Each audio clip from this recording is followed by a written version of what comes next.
The Tabs and Content section of the admin menu is where you build your app. It's accessible by tapping App Settings to reveal the admin menu and then Tabs and Content here.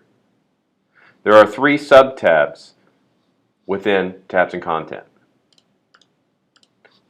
The first shows the views that are currently published to your app. The second shows the order of those published views, and you can click and drag them to reorder.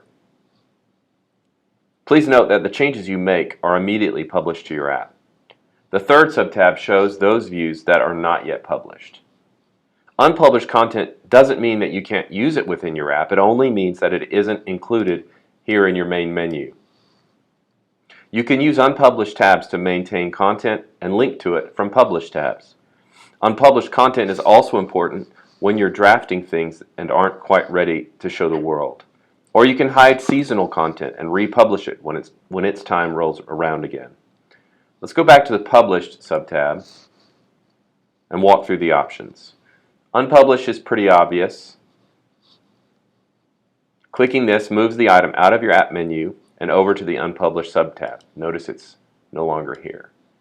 And now it's here.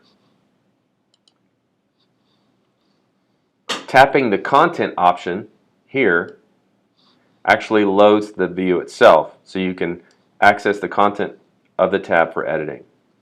This is especially useful when the tab is not yet published. Settings reveals options like editing the menu label and the menu icon. So I click Settings and I can change my label, I can change my icon here, I can make this tab the default. Save it.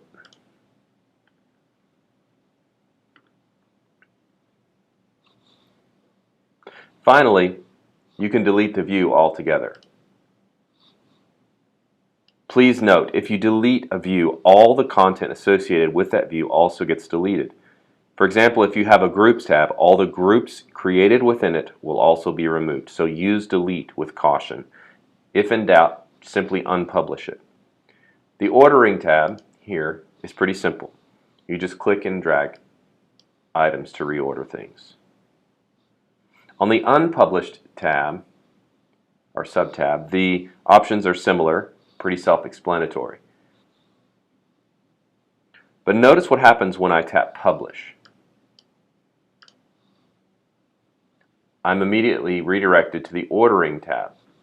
This is to make sure that the item is in the desired place in your menu. Excuse me. Again, just click and drag to move it. To create new content, tap the gear icon and select Add Tab. Then you'll get the gallery of tab types. You select the one you want to use and then proceed with its settings. Use the Info option to read more about that tab type and watch a video if available.